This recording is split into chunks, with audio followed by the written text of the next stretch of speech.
Daniel Gagos, MuleriderAthletics.com, here with head baseball coach Steve Browning. Coach, welcome back. Last weekend, you and your team hit the road to take on Arkansas Tech in a battle for first place in the GAC. You and your team won the first two games to take the series, but then dropped the final game. Just give us an overview of that series and how it played out. A huge series. I think obviously anytime you hit the road this time of the year, and when you're in a race for trying to win a conference title, they're all big. Very good Arkansas Tech team. Very poor conditions. I mean, it was one of the coldest weekends I think I've been a part of in a long time. But the key is both teams had to, like we talked to our guys, both teams had to play in the cold on a wet field in those elements.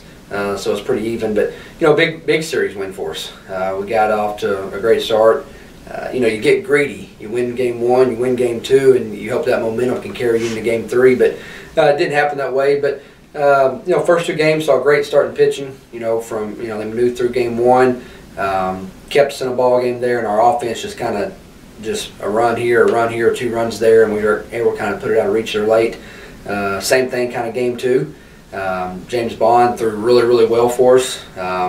Induced a lot of double plays. I think we had 5 double plays, and so that was huge. That every time they'd get a little bit of momentum going, he'd throw a ground ball, and our defense was huge for us and turning some tough double plays. And again, but offense was there, and I think we tacked on 11 runs that game and just kind of put the game out of reach there late. And then game three, it is what it is. Got beat 2-0. Obviously you never like being shut out, but I thought their guy threw really well. I also thought we barreled some balls. I thought we hit some balls really well, just right at guys. We really only had 1 or 2 situations where we could have probably executed and scored a run or two.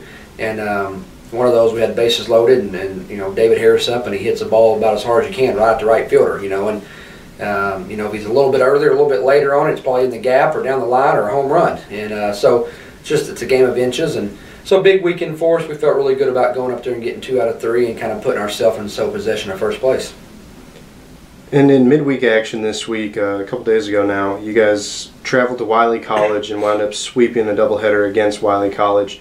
That was thanks in large part to having 4 pitchers combined to throw a pair of shutouts. What do you think was the key to that success on the mound? Strikes. They just, they threw strike after strike. Game 1, Timothy Buchanan, and I think he had 10 strikeouts, but it was just strike after strike. He was all in the zone. He threw everything, all of his pitches for strikes. Worked ahead in the count, and when you do stuff like that, it works out well for you usually. And I thought he did really good well, kind of setting the tone for the day. It's kind of one of those situations. Didn't really want him to throw a complete game. We wanted to get some other guys some work in that day, but God, he was throwing so good. You kind of scared to take him out, and you also want to reward him for. And plus his pitch count never really got up. Game 2, we had started Corey Roper, and then Blake Sullivan came in, then Justin Thomas, and like I said, same thing. They were just a lot of strikes, heading the count early. Got a few ground balls when they needed to, made a few big pitches when they needed to, but it's nice to throw a couple shutouts out there. It's good for our pitching staff to get a little momentum going, hopefully into this weekend. The good thing on this past week is we only threw 3 pitchers at Arkansas Tech. We had 3 complete games, so it allowed our bullpen to be really rested for the week. And then, like I said, they really didn't throw a whole lot of pitches outside of Justin Buchanan on Tuesday. The rest of them didn't throw very much, so it kind of puts us in a situation to go into Southeastern Oklahoma with fresh staff. And with an eye towards that weekend, you guys are staying on the road. You're going to Southeastern Oklahoma. How do you see that series playing out, or at least what would you like to see it play out? Well, I think it's anytime you play, you're looking for a sweep. I think that's key. But also what's most important right now is getting the series wins. We've played 6 weekends so far, and we've been fortunate enough to win all 6 series. And by doing that, it puts us, it's putting us in a great situation for this push here late for a conference title. And it's no different this weekend. We're going there to sweep. We're going there to win the series. But if we get the same type of pitching that we've had over the last week or two, plus if our offense shows up, and that's the thing, our offense is starting to click. We're starting some guys that struggled a little early or have starting to get off some better swings, starting to kind of gel together. Kind of finding that identity.